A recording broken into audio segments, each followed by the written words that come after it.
Prezidentimiz Shavkat Mirziyoyevning Pokiston Islom Respublikasiga 2 kunlik davlat tashrifi strategik hamkorlik va ko'p qirrali aloqalarni yanada chuqurlashtirishga qaratilgan kelishuvlarga boy bo'ldi. Manfaatli hujjatlar to'plami imzolandi. Shuningdek, davlatimiz rahbari qo'shma biznes forumda ishtirok etdi. Pokistonlik ishbilarmon doira vakillari bilan uchrashuvlar o'tkazdi.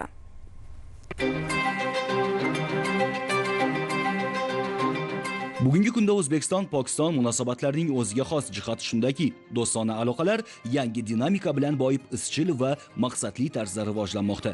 Bu esa ikki mamlakat o'rtasidagi siyosiy ishonchni yanada mustahkamlab, hamkorlikka yangi surat bag'ishlayapti. Eng muhimi, bu muloqot xalqlarimiz farovonligi, mintaqaviy barqarorlik va uzoq muddatli taraqqiyotga xizmat qiladigan aniq natijalar bilan strategik sheriklikning ustuvor yo'nalishlarini qayd etmoqda. Qisqa vaqt ichida Toshkent va Islomobod o'rtasidagi muloqot an'anaviy diplomatik aloqalardan siyosat, iqtisodiyot, transport, xavfsizlik va gumanitar sohalarni qamrab olgan barqaror hamkorlik tizimiga aylandi. Shu bois O'zbekiston-Pokiston strategik sherikligi shakllanayotgan yangi mintaqaviy konfiguratsiyaning muhim omillaridan biri sifatida qaralmoqda. Tabiiy savol tug'iladi. Nega aynan Pokiston yangi O'zbekiston tashqi siyosiy strategiyasida bunday muhim o'rin egalladi? Buning javobi geografik joylashuv, iqtisodiy manfaatlarda namoyon bo'ladi. Pokiston 256 milliondan ortiq aholisiga, mintaqadagi yirik ichki bozorlariga ega, iqtisodiyoti barqaror o'sib borayotgan davlatdir. Rivojlangan qishloq xo'jaligi, kuchli to'qimachilik sanoati, farmatsevtika, axborot texnologiyalari sohasi, eng muhimi dengiz va port infratuzilmasi. Geografik jihatdan Pokiston Janubiy Osiyo, Yaqin Sharq, Xitoy va Hind okeanini bog'lovchi muhim nuqta. Dengizga chiqish imkoniyatiga ega bo'lmagan O'zbekiston uchun esa bu prinsipial ahamiyat kasb etadi. Munosabatlardagi muhim siyosiy bosqich 2021-yil iyul oyida strategik sheriklik o'rnatish to'g'risidagi qo'shma deklaratsiya imzolanishi bilan bog'liq. Ushbu hujjat ikki tomonlama aloqalarni tizimli va uzoq muddatli hamkorlik bosqichiga olib chiqdi. 2022-yil mart oyida mazkur harakatlar aniq amaliy mazmun bilan to'ldirildi. Mamlakatimiz yetakchisi Shavkat Mirziyoyevning Pokistonga rasmiy tashrifi strategik sheriklikni rivojlantirishda muhim bosqich bo'ldi. O'zbekiston Respublikasi bilan Pokiston Islom Respublikasi o'rtasida strategik sheriklikni rivojlantirish bo'yicha kelgusi qadamlar to'g'risidagi qo'shma deklaratsiya, shuningdek, davlatlararo va idoralararo bitimlar imzolandi. Savdo investitsiya loyihalarini amalga oshirish bo'yicha kelishuvlarga erishildi. Hamkorlikning ustuvor yo'nalishlari kengaytirildi. 2025-yil fevral oyida munosabatlar yangi institutsional bosqichga ko'tarildi. Pokiston bosh vaziri Shahboz Sharifning O'zbekistonga rasmiy tashrifi chog'ida oliy darajadagi strategik hamkorlik kengashini tashkil etish to'g'risida qaror qabul qilindi. Bu ikki tomonlama kun tartibini samarali boshqarishga qaratilgan yangi ta'sirchan mexanizm bo'ldi. Tashrif doirasida hamkorlikning barcha yo'nalishlari ko'rib chiqilib, yo'l xaritasi asosida o'zaro tovar aylanmasini 2 milliard AQSh dollariga yetkazish vazifasi belgilandi. Ilm-fan, texnologiyalar va innovatsiyalar, kasbiy ta'lim, yoshlar siyosati, ommaviy axborot vositalari sohalarida bitimlar, shuningdek, Toshkent va Lahor shaharlari o'rtasida sheriklik to'g'risida kelishuv imzolandi. Qayd etish o'rinli, O'zbekiston va Pokiston muloqoti ko'p tomonlama formatda ham faol qo'llab-quvvatlanmoqda. Prezidentimiz Shavkat Mirziyoyevning Birlashgan Millatlar Tashkiloti, Shanxay hamkorlik tashkiloti, Islom hamkorlik tashkiloti, qo'shilmaslik harakati va boshqa xalqaro maydonlarda Pokiston rahbariyati bilan uchrashuvlari tomonlarning global va mintaqaviy masalalardagi yaqin pozitsiyalari va o'zaro qo'llab-quvvatlashini tasdiqlaydi. Shuningdek, aloqalarimizda parlamentlararo hamkorlik ham alohida ahamiyat kasb etadi. Do'stlik guruhlari savdo-iqtisodiy va madaniy-gumanitar aloqalarni rivojlantirishga qaratilgan qonunchilik tashabbuslarini ilgari surishga xizmat qilmoqda. Parlament diplomatiyasi o'zaro ishonchni mustahkamlovchi samarali vositaga aylangan. Ijro etuvchi hokimiyat darajasida esa idoralararo hamkorlik izchil ravishda kengayib, tashqi siyosatda xalqaro maslahatlashuv mexanizmlaridan samarali foydalanish imkonini bermoqda. Sheriklikning iqtisodiy ko'rsatkichlari ham izchil mustahkamlanib, o'zaro tovar aylanmasi barqaror o'sish sur'atlarini namoyon etmoqda. Agar 2020-yilda bu ko'rsatkich 123.3 million AQSh dollarini tashkil etgan bo'lsa, 2025-yil yakunlariga ko'ra 474.2 million dollarga yetdi. 2025-yil noyabr oyida Toshkentda hukumatlararo komissiyaning 9-majlisi va O'zbekiston-Pokiston biznes forumi bo'lib o'tdi. Xuddi shunday tadbirlar Islomobod, Gujranvala, Karachi va Ravalpindi shaharlarida ham tashkil etildi. Ikki mamlakat tadbirkorlari o'rtasida to'g'ridan-to'g'ri muloqot uchun barqaror platforma shakllandi. 2022-yil mart oyida imzolangan preferensial savdo to'g'risidagi bitim bu jarayonda muhim vositaga aylandi. Ushbu hujjat tarif to'siqlarini kamaytirish va o'zaro savdoni rag'batlantirish imkonini berdi. Karachi va Toshkent shaharlarida savdo uylarining ochilishi esa biznes uchun infratuzilmaviy qo'llab-quvvatlashni kuchaytirdi. Natijada to'qimachilik, qishloq xo'jaligi, farmatsevtika, axborot texnologiyalari va boshqa sohalarda qo'shma korxonalar tashkil etilmoqda. Iqtisodiy hamkorlikni yanada chuqurlashtirish vazifalari aniq belgilangan. Preferensial rejim doirasida tovarlar nomenklaturasini kengaytirish, fitosanitar va karantin tartib taomillarini soddalashtirish, standartlarni yaqinlashtirish, elektron savdo platformalarini integratsiya qilish va banklararo hisob-kitoblarni takomillashtirish. Strategik ahamiyatga ega bo'lgan tarmoq sifatida transport va logistika masalasi alohida o'rin tutadi. Gumanitar yo'nalish esa ikki mamlakat munosabatlarini yanada mustahkamlashga xizmat qilmoqda. Zahiriddin Muhammad Bobur merosi, umumiy tarixiy ildizlar, madaniy va ta'lim loyihalari o'zaro anglashuv uchun mustahkam zamin yaratadi. Turizm almashinuvi ham rivojlanmoqda. 2024-yil noyabr oyida Toshkent-Lahor yo'nalishida to'g'ridan-to'g'ri aviaqatnov tiklandi. Natijada madaniy muloqot kengaymoqda. Shu o'rinda savol tug'iladi. O'zbekiston uchun Pokiston bilan strategik sheriklikni kengaytirish nimani anglatadi? Birinchidan, bu aholisi soni bo'yicha dunyoda 5-o'rinda turuvchi Janubiy Osiyo bozoriga chiqish imkoniyatidir. Ikkinchidan, Pokiston portlari orqali dengiz infratuzilmasi va global savdo yo'llariga kirish. Uchinchidan, tashqi iqtisodiy aloqalarni diversifikatsiya qilish. To'rtinchidan, yuqori qo'shilgan qiymatli qo'shma ishlab chiqarishlarni rivojlantirish va bu orqali Markaziy va Janubiy Osiyoni bog'lovchi muhim bo'g'in sifatida O'zbekistonning xalqaro mavqeini mustahkamlash. Shu tariqa O'zbekiston va Pokiston sherikligi bugun iqtisodiy o'sish, yangi imkoniyatlar va Yevrosiyoda shakllanayotgan yangi kun tartibida O'zbekiston rolini kuchaytirishga qaratilgan strategik qarashdir. Mamlakatimiz rahbarining Pokistonga davlat tashrifi ikki tomonlama munosabatlar tarixidagi navbatdagi bosqich sifatida ushbu mamlakat siyosiy maydonida e'tibor markazida bo'ldi. Tashrifga alohida tayyorgarlik ko'rildi. Islomobod shahrining markaziy ko'chalarida O'zbekiston Respublikasi davlat bayrog'i, ikki mamlakat aloqalari aks etgan turli bannerlar, billbordlar va panolar bilan bezatildi. Bu manzara shaharning o'zi ushbu tashrifning yuksak ahamiyatini so'zsiz ifoda etdi. Har bir jihat tashrifning yuksak maqomini, O'zbekiston prezidentiga bo'lgan alohida va samimiy munosabatni yaqqol namoyon etdi. Mamlakatlarimiz o'rtasida ishonch, o'zaro hurmat va tarixiy do'stlikka asoslangan mustahkam, yaqin aloqalar o'z tasdig'ini topdi. Ushbu tashrif Pokiston va butun mintaqaning axborot makonida asosiy voqeaga aylandi. Tashrif kunlarida ushbu mavzu platformalarda markaziy o'rinni egalladi. Ekspertlar ta'kidlashicha, ommaviy axborot vositalari tomonidan hech bir tashrifga bu qadar e'tibor qaratilmagan. Ilgari kuzatilmagan holat aynan O'zbekiston yetakchisining tashrifida namoyon bo'ldi. Xususan, Pokiston televideniyasi deyarli uzluksiz ravishda rasmiy uchrashuvlardan tortib bayonotlargacha barcha asosiy tadbirlarni yoritib bordi. Bosma va elektron nashrlar esa tashrifning mazmunli jihatlariga e'tibor qaratdi. Erishilgan kelishuvlar va kelgusi istiqbollarni chuqur tahlil qildi. Bu esa tashrif protokol tadbiri emas, balki O'zbekiston va Pokiston munosabatlariga uzoq muddatli sur'at baxsh etuvchi muhim bosqich sifatida qabul qilinganini yaqqol namoyon etadi. Ommaviy axborot vositalari tahliliga dasturimiz davomida batafsilroq yana to'xtalamiz. Endi esa voqealar xronologiyasiga yuzlanamiz. 5-fevral O'zbekiston Respublikasi Prezidenti Shavkat Mirziyoyev davlat tashrifi bilan Pokistonga yetib keldi. Parvoz paytidayoq tashrifga alohida yuqori protokolda e'tibor qaratilgani namoyon bo'ldi. Pokiston havo hududida oliy martabali mehmonning samolyotiga ushbu mamlakat harbiy havo kuchlarining qiruvchi uchoqlari hamrohlik qildi. Bu esa yuksak e'tibor va hurmat belgisi sifatida ikki davlat do'stligining ramzi bo'ldi.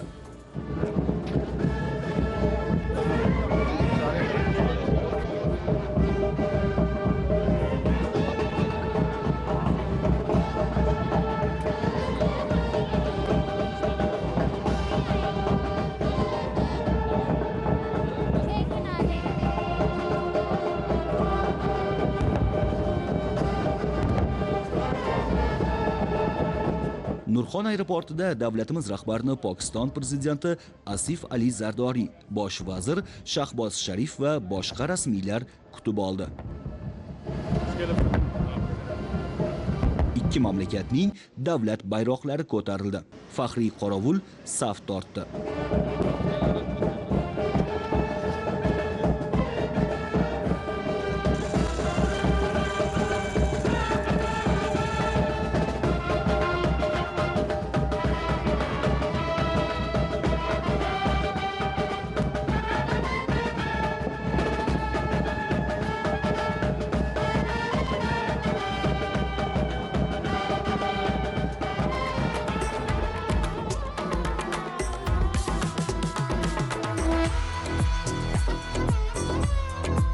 Qayd etish joiz, ushbu kun voqealari uzluksiz, bir so'z bilan aytganda, non-stop suratda davom etdi. O'zbekiston Respublikasi prezidenti Shavkat Mirziyoyev Islomobod shahriga kelgach, Global sanoat va mudofaa yechimlari kompaniyasining bosh qarorgohiga tashrif buyurib, Mudofaa kuchlari bosh qo'mondoni, Qurolli kuchlarning quruqlikdagi qo'shinlari qo'mondoni Field Marshal Asim Munir bilan uchrashuv o'tkazdi. O'zbekiston bilan Pokiston o'rtasidagi ko'p qirrali hamkorlik va strategik sheriklik munosabatlarini yanada rivojlantirishning asosiy jihatlari muhokama qilindi. Harbiy va harbiy texnik sohalardagi hamkorlikni kengaytirish, shuningdek, bugungi kunda xavfsizlikka tahdid solayotgan xavf-xatarlarga qarshi kurashish bo'yicha sa'y-harakatlarni muvofiqlashtirishga alohida e'tibor qaratildi. Ikki mamlakatning yetakchi mudofaa sanoati korxonalari o'rtasidagi kooperatsiya aloqalarini faollashtirish, harbiy texnik mutaxassislarni tayyorlash dasturlarini kengaytirish, tajriba almashish va qo'shma o'quv tadbirlarini o'tkazish muhimligi ta'kidlandi. Transport va logistika sohasidagi istiqbolli infratuzilmaviy loyihalarni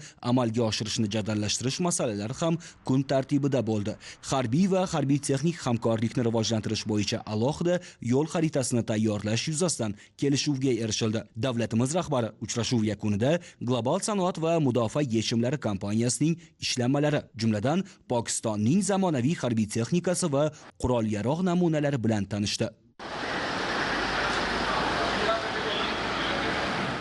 Davlatimiz rahbari Shavkat Mirziyoyevni Islomobod shahrida ajratilgan qarorgohda Pokiston Islom Respublikasi bosh vaziri o'rinbosari, tashqi ishlar vaziri Ishoqdor kutib oldi. Shu yerda bo'lib o'tgan uchrashuvda Ishoqdor davlatimiz rahbariga o'tkazilishi rejalashtirilgan ikki tomonlama tadbirlar kun tartibi haqida ma'lumot berdi. O'zbekiston prezidenti vazirning ushbu davlat tashrifini tashkil etishga qo'shgan ulkan hissasini alohida qayd etdi. Tashrif doirasida bo'lib o'tadigan oliy darajadagi muzokaralar va strategik hamkorlik kengashining birinchi yig'ilishi O'zbekiston-Pokiston strategik sheriklik munosabatlarini yangi amaliy mazmun bilan boyitishiga ishonch bildirildi.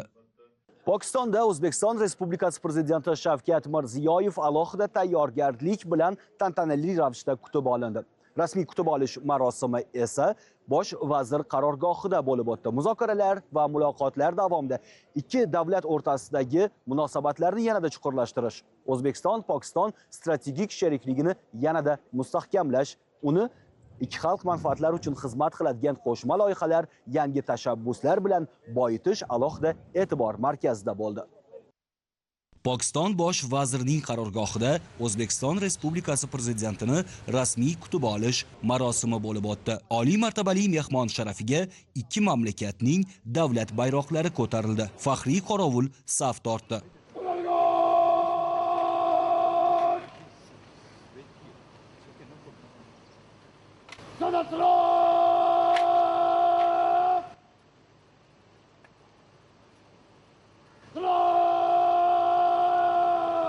Davlat madhiyalari yangradi.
Yetakchilar rasmiy delegatsiyalar a'zolarini qutladilar.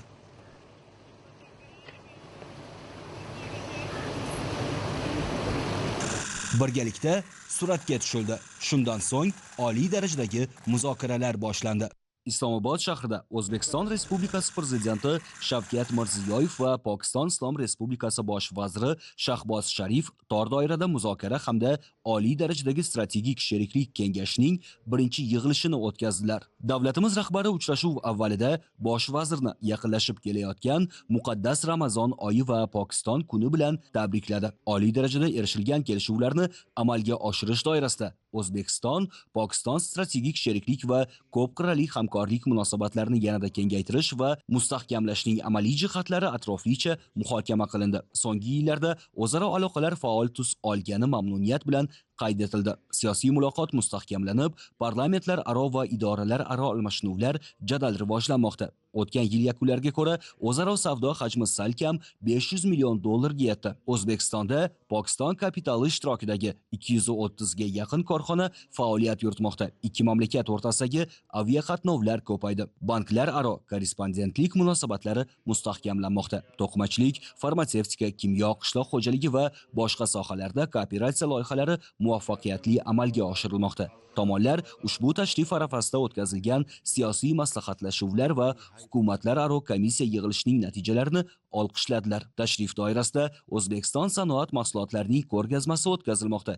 Ikki mamlakat tashqi ishlar vazirliklari muvofiqlashtiruvchi qo'mitasining birinchi yig'ilishini yaqin kunlarda Toshkentda o'tkazish zarurligi ta'kidlandi. Ishbilarmon doiralar o'rtasida uzoq muddatli hamkorlik o'rnatish maqsadida O'zbekiston-Pokiston ishbilarmonlar kengashini tashkil etish yuzasidan kelishuvga erishildi.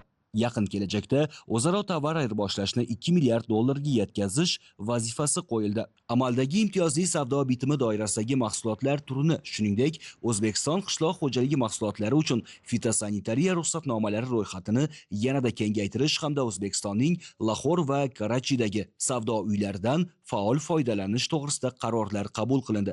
Tashrifga tayyorgarlik doirasida qishloq xo'jaligi, elektrotexnika, geologiya, farmatsevtika, yengil sanoat, oziq-ovqat mahsulotlarini qayta ishlash va boshqa sohalarda qariyb $3,5 milliard loyihalar portfeli shakllantirildi.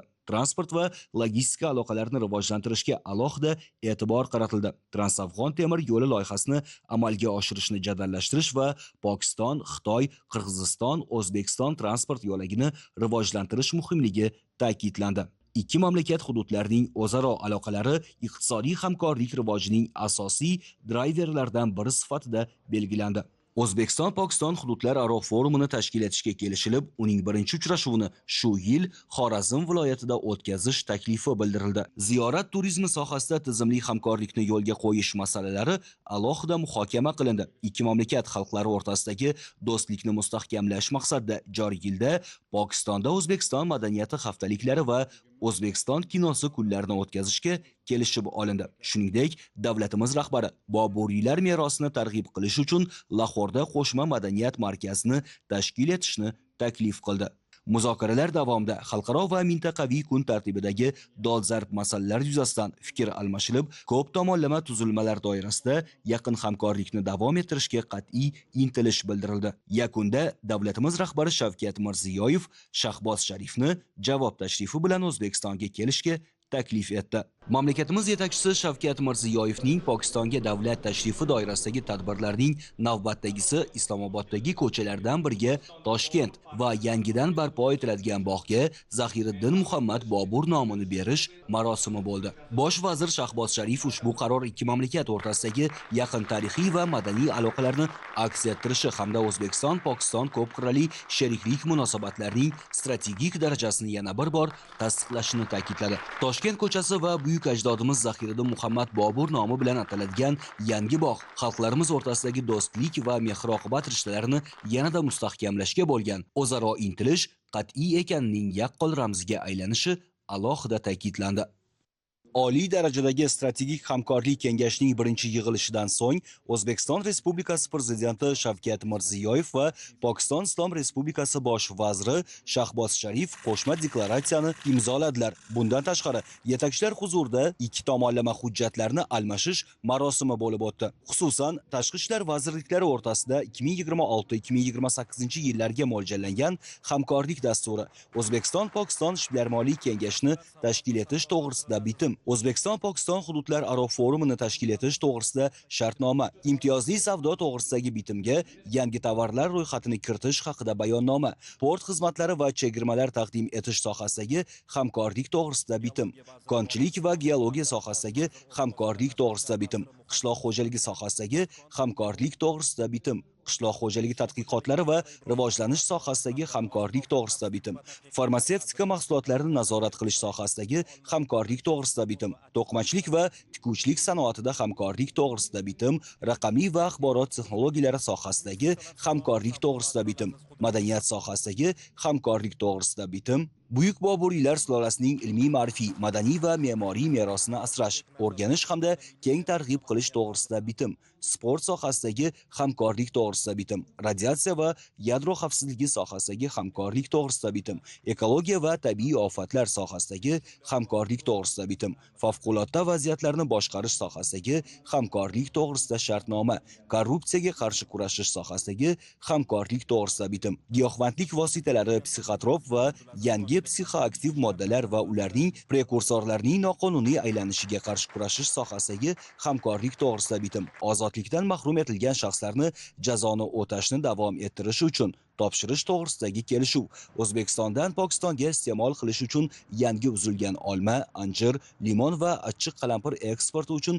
fitosanitariya talablari to'g'risida bayonnoma, ikki mamlakat mudofaa vazirliklari o'rtasida yo'l xaritasi, shuningdek, O'zbekiston-Pokiston ekspertlar kengashini tashkil etish, O'zbekiston Iqtisodiyot va Moliya vazirligi bilan Pokiston Sanoat va ishlab chiqarish vazirligi huzuridagi Kichik va o'rta biznesni rivojlantirish boshqarmasi, Termiz shahri hokimligi va Peshovar shahri ma'muriyati, Samarqand shahri hokimligi va Islomobod shahri ma'muriyati, O'zbekiston Respublikasi Prezidenti huzuridagi Strategik va mintaqalararo tadqiqotlar instituti va Islomobod strategik tadqiqotlar instituti, Toshkent davlat sharqshunoslik universiteti va Peshovar universiteti o'rtasida hamkorlik to'g'risida bitimlar imzolandi.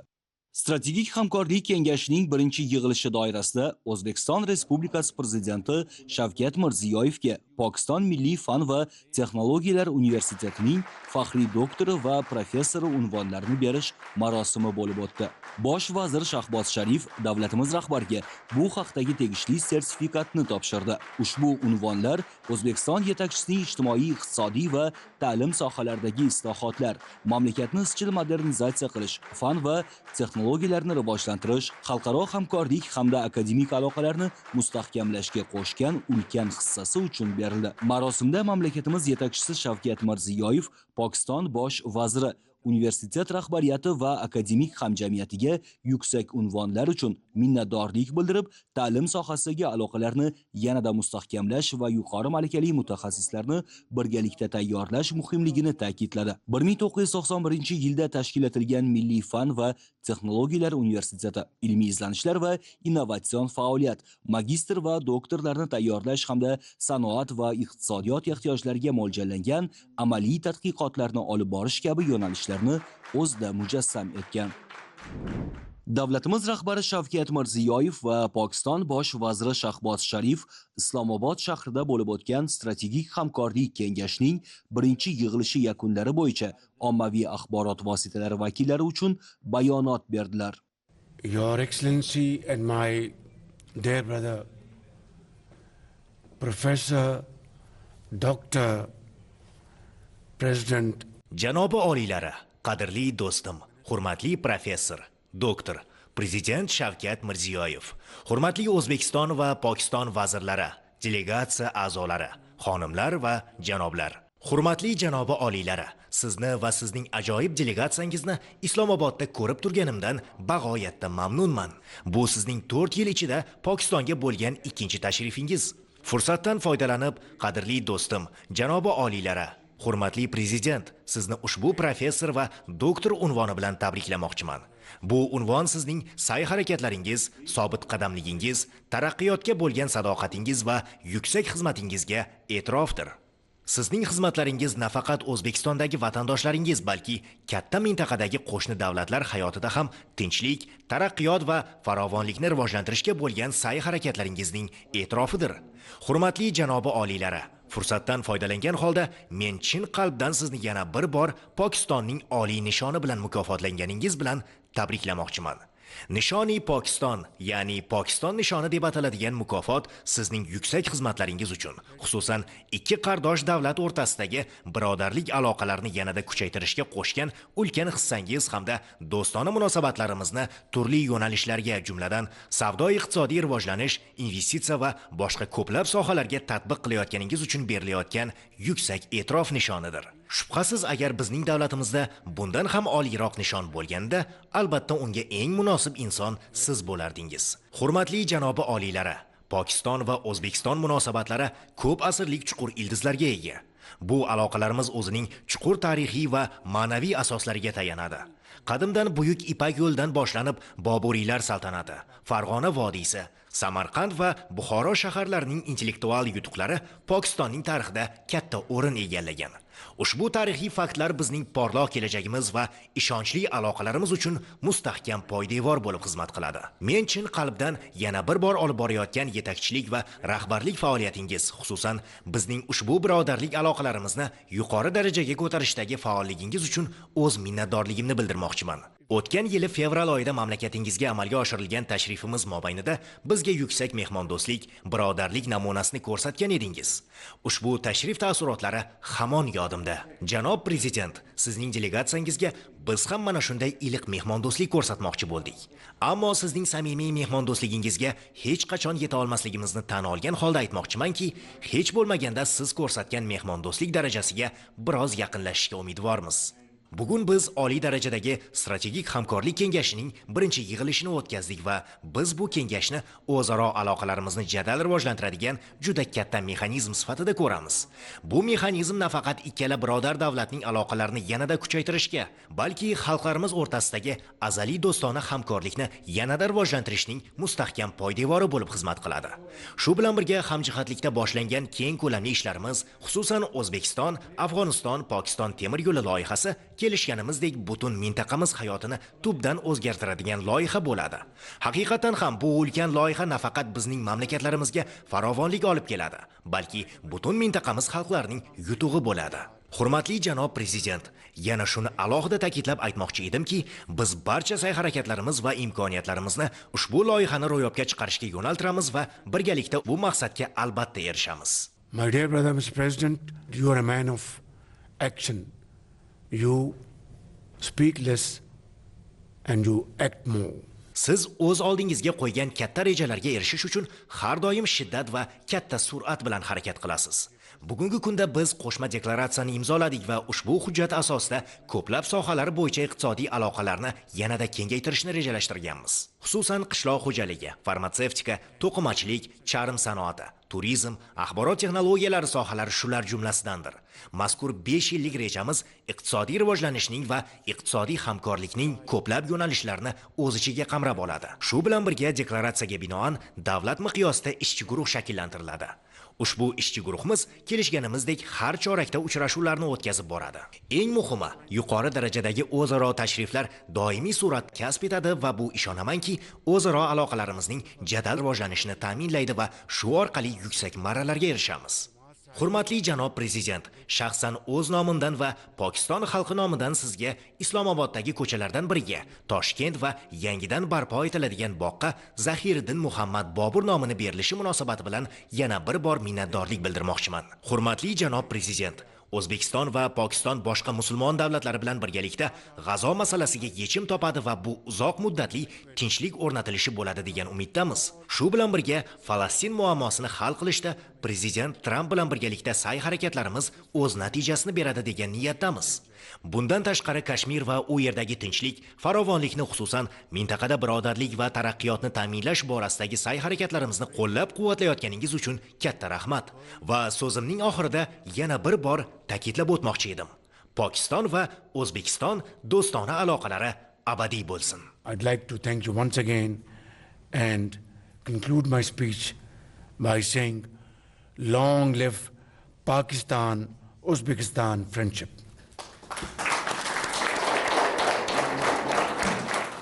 Mamlakatimiz yetakchisi ushbu tashrif O'zbekiston-Pokiston strategik sheriklik munosabatlari o'rnatilganining 5 yilligida o'tkazilayotganini mamnuniyat bilan qayd etdi. So'nggi 5 yilda o'zaro savdo 2,5 baravarga, qo'shma korxonalar va loyihalar soni esa qariyb 3 baravarga oshdi. Yaqin kelajakda savdo aylanmasini 2 milliard dollarga yetkazish maqsad qilib qo'yildi. 3,5 milliard dollarlik istiqbolli savdo va investitsiya bitimlarining portfeli shakllantirildi. Muzokaralar yakunida qo'shma deklaratsiya va hamkorlikning ustuvor yo'nalishlari bo'yicha 30 ga yaqin muhim hujjat imzolandi. Bugun Pokistonning yetakchi kompaniyalari vakillari bilan uchrashuv bo'lib o'tadi. Mintaqaviy hamkorlikni izchil rivojlantirish orqali Markaziy va Janubiy Osiyoning o'zaro bog'liqligini birgalikda mustahkamlashga intilish qat'iy ekani bildirildi. Xalqaro va mintaqaviy tashkilotlar doirasida o'zaro qo'llab-quvvatlashni davom ettirishga tayyorlik qayd etildi. O'zbekiston yetakchisi Pokistonning mamlakatimizning Jahon savdo tashkilotiga a'zo bo'lishini faol qo'llab-quvvatlagani uchun minnatdorlik bildirdi. Pokistonning 2025-2026 yillarda Birlashgan Millatlar Tashkiloti Xavfsizlik kengashining muvaqqat a'zosi sifatida tinchlik va xalqaro barqarorlikni ta'minlash borasidagi sa'y-harakatlariga yuqori baho berildi. Farmatsevtika, to'qimachilik, elektrotexnika, tog'kon va oziq-ovqat sanoati, qishloq xo'jaligi sohalarida hamkorlikni kengaytirish bo'yicha kelishuvga erishildi. Transport va logistika aloqalarini rivojlantirish hamda biznes uchun qulay sharoitlar yaratishga alohida e'tibor qaratildi. Hududlararo hamkorlikni chuqurlashtirish maqsadida bu yil O'zbekistonda birinchi hududlararo forumni o'tkazishga qaror qilindi. Bundan tashqari, birgalikda madaniyat haftaliklari va kinofestivallarni tashkil etish hamda buyuk mutafakkirlarning ilmiy-ma'rifiy merosini o'rganish va ommalashtirish rejalashtirilmoqda. Muhtaram bosh vazir janoblari, hurmatli ommaviy axborot vositalari, hurmatli delegatsiyalar a'zolari, hurmatli Shahboz Sharif janob oliylari, bugun bizni delegatsiyamizni yuqori ehtirom bilan kutib olgani uchun alohida minnatdorchilik bildirmoqchiman. Pokiston fan va texnologiyalar milliy universitetining faxriy doktorlik unvoni taqdim etilgani uchun chuqur minnatdorchilik bildirmoqchiman. Bizda zamonaviy universitetimiz bor.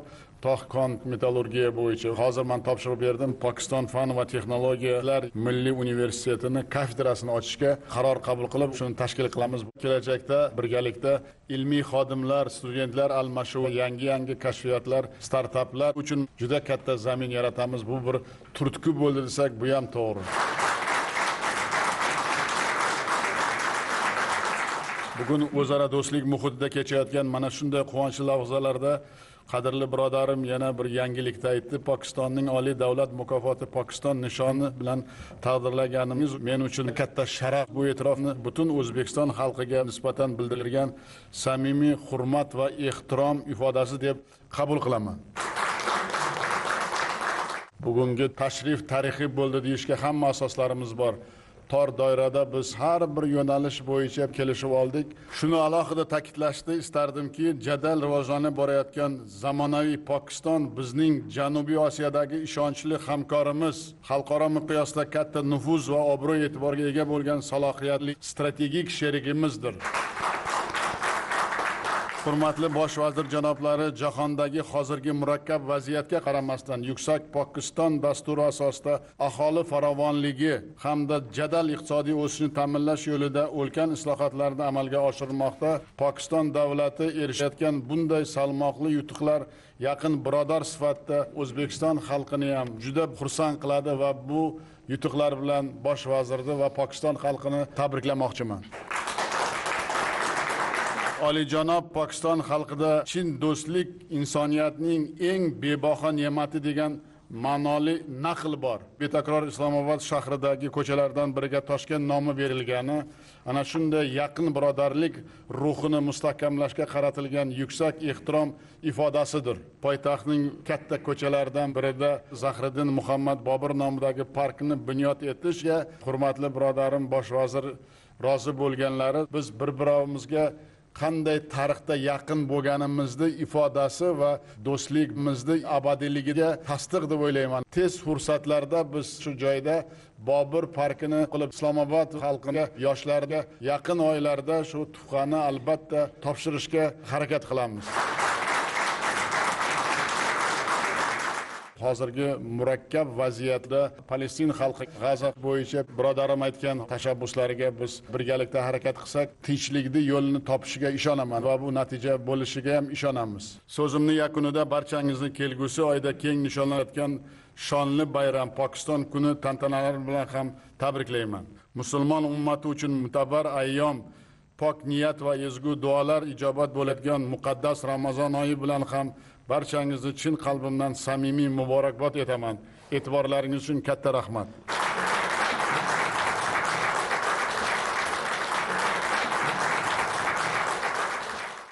Bugun Pokiston ommaviy axborot vositalari va xalqaro media makon ham ko'p bor ta'kidlayotgani kabi O'zbekiston tashqi siyosatda o'ziga xos platforma yarata olgan davlatga aylandi. Xususan qo'limdagi ushbu Centerline xalqaro jurnalda qayd etilganidek, O'zbekiston yetakchisi doimiy tarzda xorijiy mamlakatlarga tashriflar davomida asosiy fokusini savdo-iqtisodiy aloqalarni yanada rivojlantirish va biznes doiralari bilan muloqotni yo'lga qo'yish masalalariga qaratadi. Natijada esa mamlakatga jalb etilayotgan xorijiy sarmoyalar yil sayin ortib bormoqda. Rostdan ham bugun davlatimiz rahbarining tashqi siyosatdagi asosiy yo'nalishlaridan biri bu biznes vakillari va yirik kompaniyalarni O'zbekistonga jalb etish. Davlatimiz rahbari Pokistonga amalga oshirgan davlat tashrifining ikkinchi kunida ham ushbu mamlakatda faoliyat olib borayotgan yirik biznes vakillari va ishbilarmon doiralar bilan muloqot qildi. Davlatimiz rahbari Shavkat Mirziyoyev 6 fevral kuni Islomobod shahriga davlat tashrifining ishbilarmonlik dasturi doirasida Pokiston bosh vaziri Shahboz Sharif bilan birgalikda qo'shma biznes forumida ishtirok etdi. Tadbirda ikki mamlakatning 300 dan ortiq yetakchi sanoat korxonalari va savdo kompaniyalari, tarmoq tashkilotlari hamda ishbilarmonlik tuzilmalari rahbarlari va vakillari ishtirok etdi. Pokiston tomonidan PL, Waves Singer, Sadaqat, Fauji, Platinum, Fast Cables, National Fruit, Amson Group, Shaigan, Hans International Secure Logistics Group, NLC, Fairmont, Go Dairy, Engro, Herbion, AGP, Arco, Habib Rafiq, Pakistan Steel Mills, Siddiq Sons, Universe, Diners, Fatima Group, Fatih Group, Hub Leather, Siddiq Leather, Royal Leather, Davis, Ahsan Daying va boshqa ko'plab kompaniyalar qatnashdi. Bismillahirrahmanirrahim.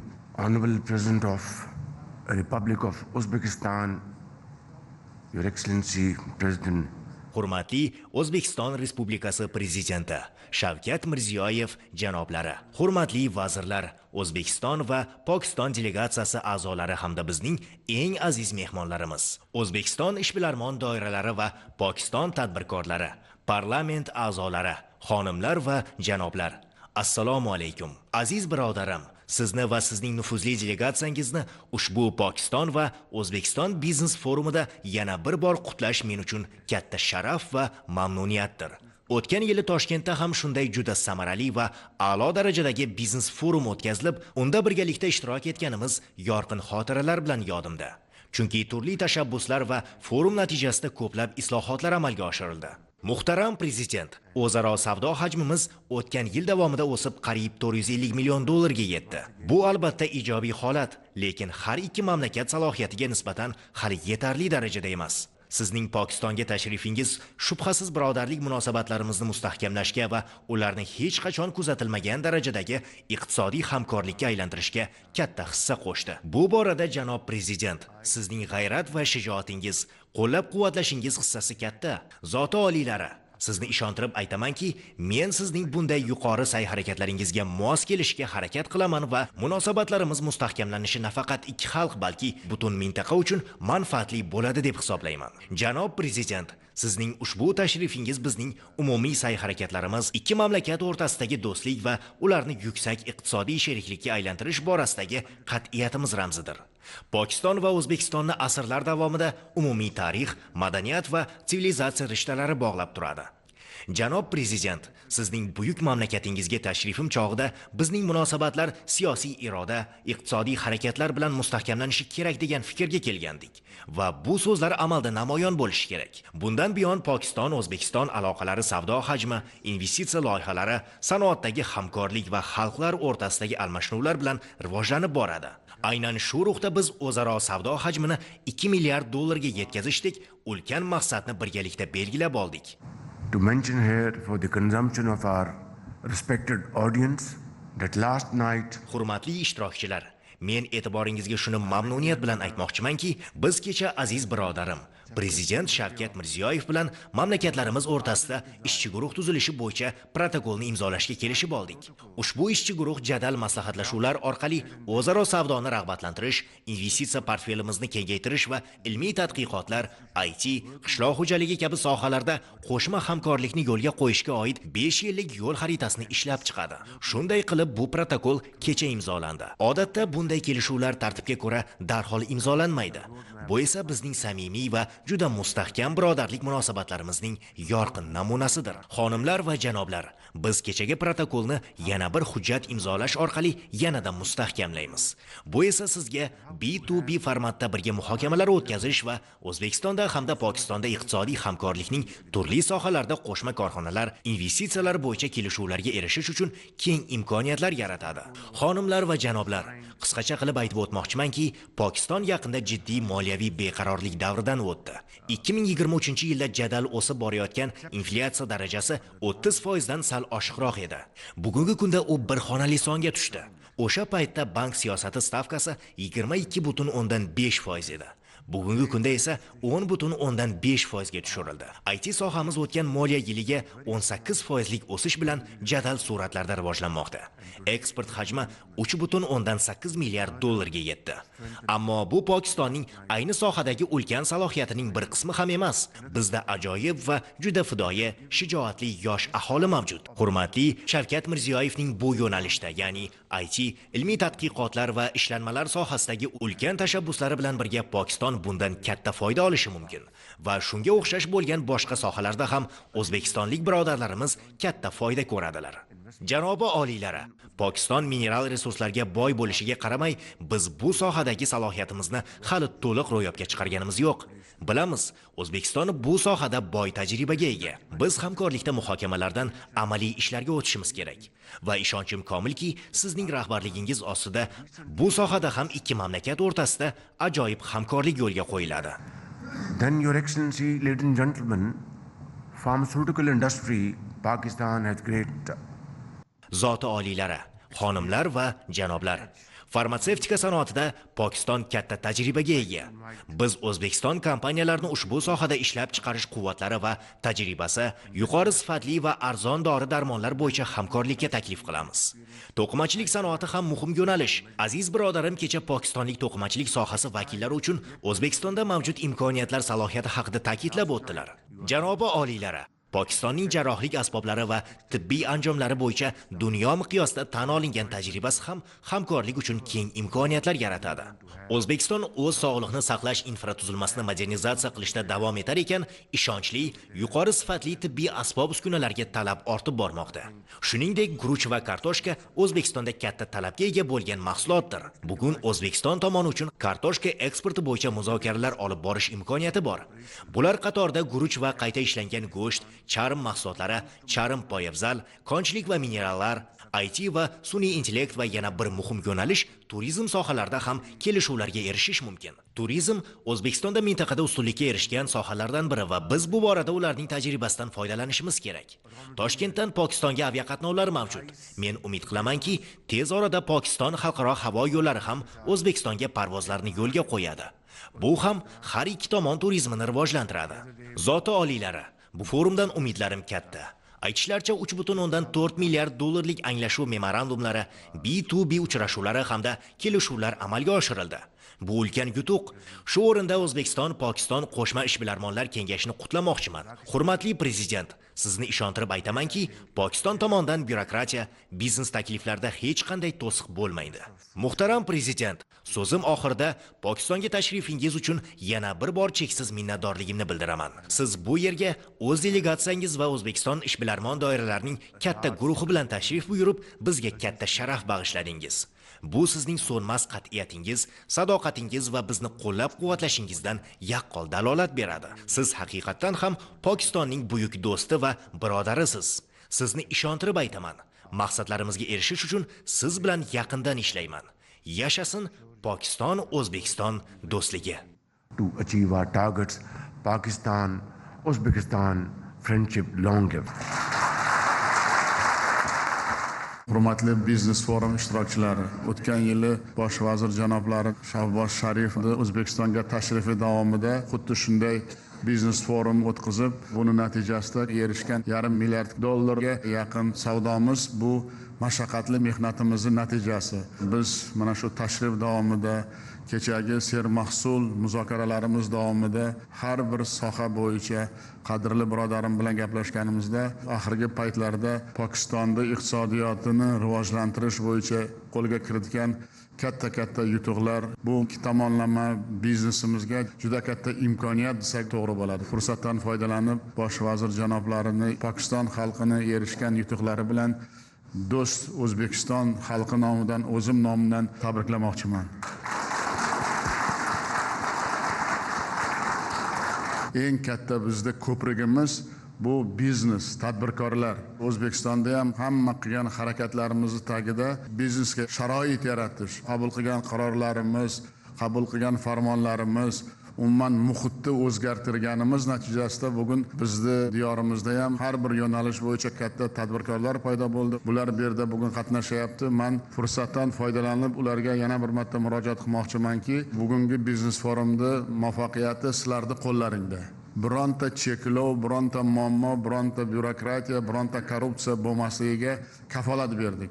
Eng katta masalalardan biri sizlar hamkor topishlaring kerak. Men bilan vazirlar kelgan, bu vazirlarga topshirig'imiz borki, qanday loyihalarni rivojlantirishga intilish bo'lsa, har bir pokistonlik tadbirkorga O'zbekistonda qanday sharoit kerak bo'lsa, hammasini yaratishga hurmatli Shahboz Sharif bilan biz kelishib oldik. Bir narsani bilinglar, O'zbekistonda sizlarning bizneslaringni kafolatlagan qonun bor.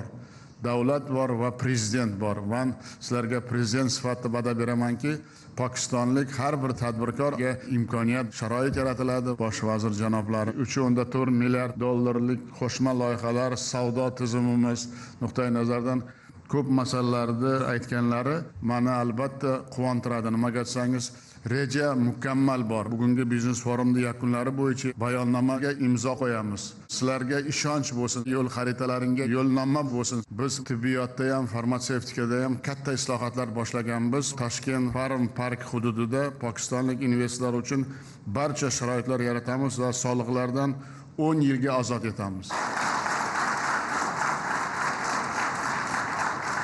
Pokistondagi farmatsevtika kompaniyalarini dori vositalariga texnologiyalar hamda tibbiy jihozlarni mahalliylashtirish loyihalariga taklif etamiz. Biz sizlarga hamma sharoit yaratamiz. Albatta bizda bu sohada juda katta imkoniyatlar bor. Farmatsevtika agentligi rahbarlari bunga mas'ul va javobgar. Sizlarda hamma savollaringga javob beradigan mas'ul odamlar bor.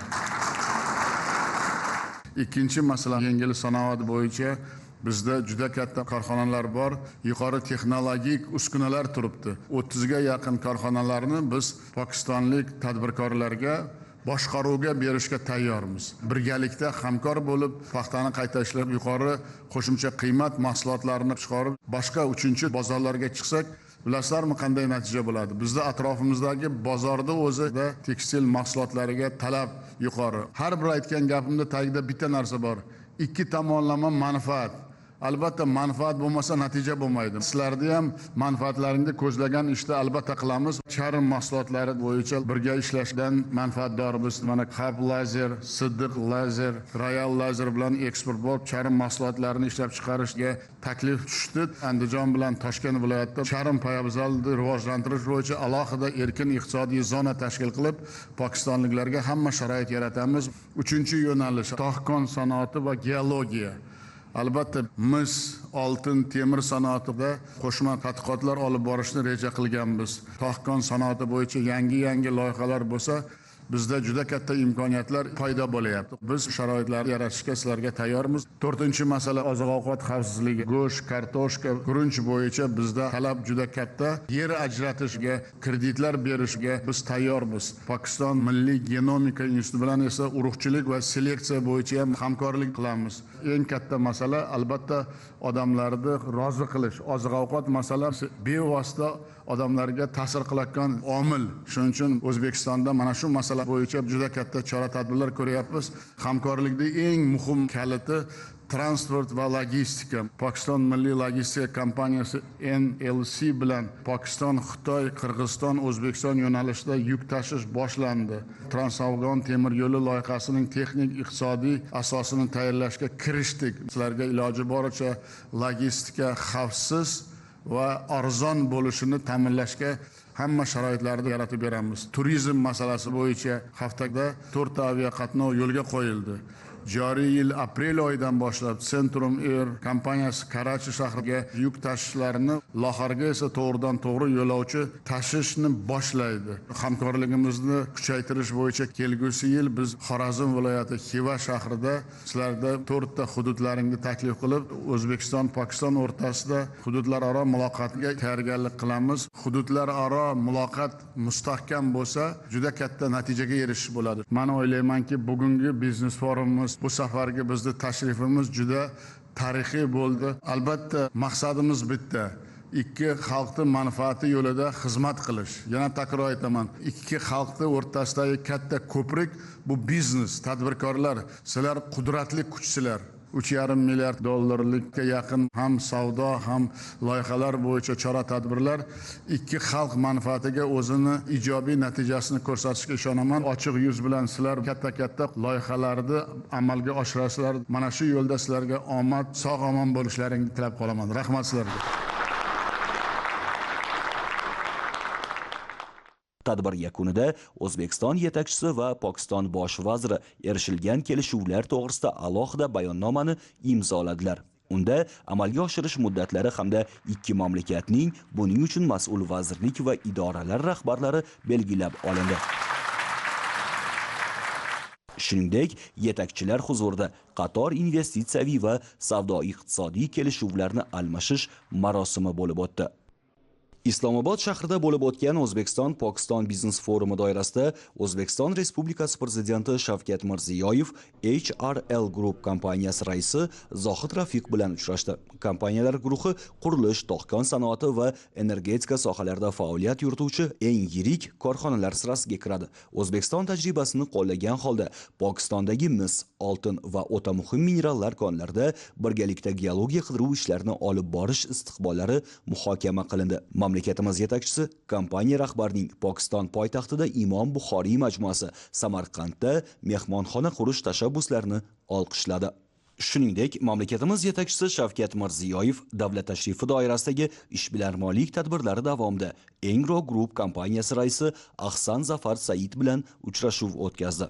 Kompaniya Pokistonning energetika xavfsizligiga ulkan hissa qo'shib, energetika, neft-kimyo va qishloq xo'jaligi sohalarida katta tajribaga ega. Suhbatda davlatimiz rahbari kompaniyaning kimyo sanoatidagi loyihalarni amalga oshirishda ishtirok etishini qo'llab-quvvatladi. Shuningdek, chorvachilikni rivojlantirish va chorva mahsulotlarini yetkazib berish bo'yicha sheriklik uchun katta salohiyat mavjudligi ta'kidlandi. Islomobod shahriga davlat tashrifi doirasida mamlakatimiz yetakchisi Shavkat Mirziyoyev Gavhar Tekstil kompaniyasi asoschisi Gavhar Mustafo bilan uchrashdi. Kompaniya paxta tolasini qayta ishlashga ixtisoslashgan bo'lib, maishiy to'qimachilik mahsulotlarini ishlab chiqarish bo'yicha katta tajribaga ega. Uchrashuv davomida mamlakatimizda to'qimachilik mahsulotlarini birgalikda ishlab chiqarishni yo'lga qo'yish va O'zbekiston korxonalarini xalqaro yetkazib berish zanjirlariga integratsiya qilish istiqbollari muhokama qilindi. Davlatimiz rahbari Shavkat Mirziyoyev Islomobodda bo'lib o'tgan O'zbekiston-Pokiston biznes forumi doirasida Go Group kompaniyasi bosh ijrochi direktori Dur Muhammad Ayub bilan uchrashdi. Korxona Pokistonning qishloq xo'jaligi va oziq-ovqat mahsulotlarini ishlab chiqarish, qayta ishlash va eksport sohalarida yetakchidir.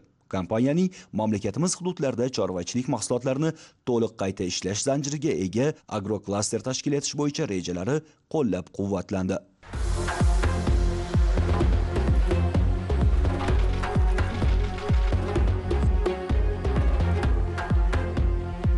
Davlatimiz rahbari Shavkat Mirziyoyev Islomobod shahriga davlat tashrifi doirasida Ayvoni Sadr qarorgohida Pokiston Islom Respublikasi Prezidenti Asif Ali Zardoriy bilan tor doirada va delegatsiyalar ishtirokida uchrashuv o'tkazdi.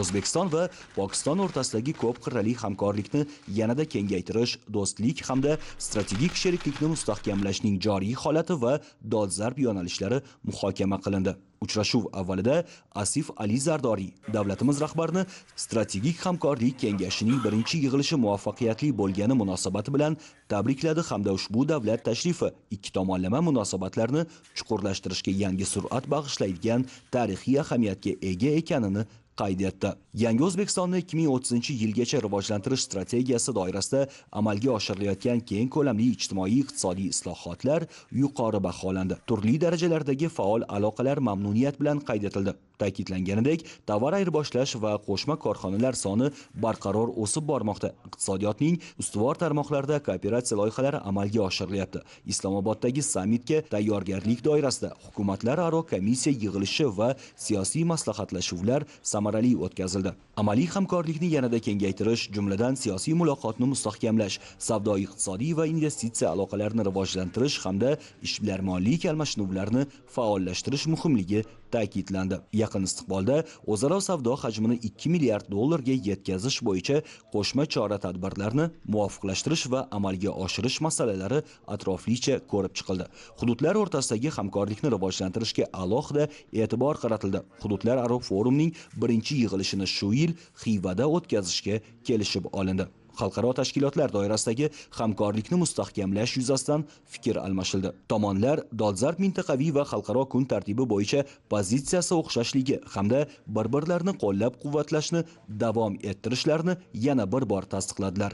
Madaniy va gumanitar almashinuvlarni yanada kengaytirish hamda ta'lim, ekologiya, sport va boshqa sohalarda qo'shma loyihalarni ilgari surishga o'zaro intilish qat'iy ekani qayd etildi. Muzokaralar yakunida mamlakatimiz yetakchisi Shavkat Mirziyoyev Asif Ali Zardoriyni O'zbekistonga tashrif bilan kelishga taklif etdi. Ayvoni Sadr qarorgohida O'zbekiston Respublikasi Prezidenti Shavkat Mirziyoyevga Nishoni Pokiston ordenini topshirish marosimi bo'lib o'tdi. Prezident Asif Ali Zardoriy Pokistonning oliy mukofotini davlatimiz rahbariga tantanali ravishda topshirdi.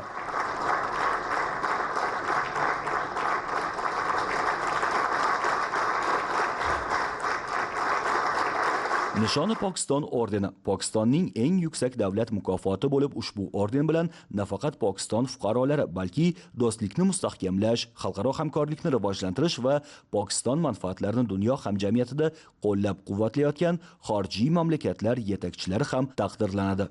Davlatimiz rahbariga Nishoni Pokiston ordenining topshirilishi O'zbekiston va Pokiston munosabatlari tarixida o'ziga xos ramziy va siyosiy ahamiyatga ega bo'lib, ushbu davlatning o'zbek xalqiga bo'lgan chuqur hurmatini ham namoyon etdi. Bu yuksak mukofot ikki davlat o'rtasida shakllangan chuqur ishonch, o'zaro hurmat va strategik sheriklikning eng yuqori ifodasi.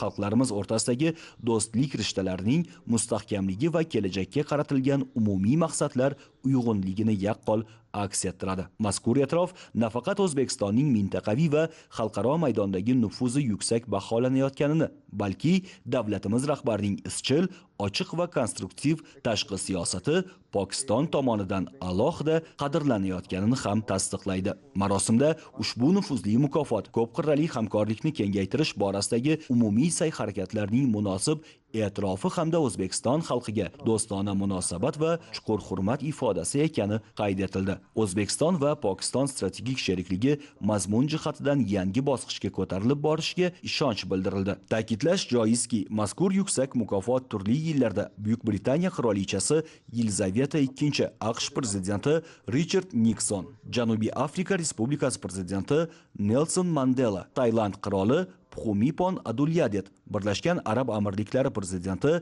Shayx Zoid bin Sulton Al Nahyan, Xitoy Xalq Respublikasi raisi Hu Jintao, Turkiya prezidenti Recep Tayyip Erdo'g'an, Saudiya Arabistoni valiahd shahzodasi Muhammad bin Salmon va boshqalarga berilgan.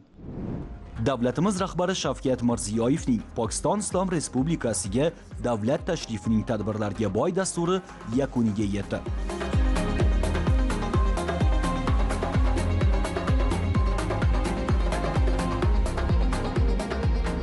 Nurxon aeroportida oliy martabali mehmonni Pokiston bosh vazirining maxsus maslahatchisi, sanoat va ishlab chiqarish vaziri Xorun Axtar va boshqa rasmiylar kuzatib qo'ydi. Davlatimiz rahbari Toshkentga jo'nab ketdi.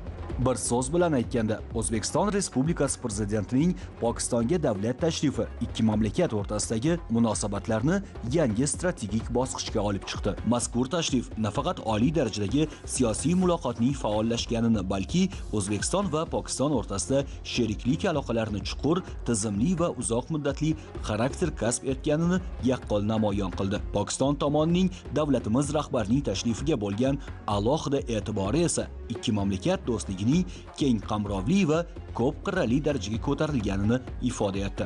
Tashrif doirasida erishilgan kelishuvlar, qabul qilingan qarorlar va imzolangan hujjatlar barcha sohalarda hamkorlikni yanada chuqurlashtirish uchun mustahkam huquqiy zamin yaratdi. Bu esa tashrifning amaliy natijalarga boy bo'lgani, aniq maqsad va mexanizmlarga ega sheriklik modeli shakllanganidan dalolat. Shu bilan birga mazkur tashrif O'zbekiston va Pokiston munosabatlarida o'zaro ishonchni yanada mustahkamlab, investorlar, tadbirkorlar va biznes doiralari uchun yangi imkoniyatlar eshigini ochdi. Bu esa uzoq muddatli istiqbolda har ikki tomon uchun manfaatli bo'lgan loyihalarga asos bo'ladi. Ana shunday kelajakka yo'naltirilgan amaliy sa'y-harakatlar esa aholi farovonligi va turmush tarzida o'z ifodasini topadi.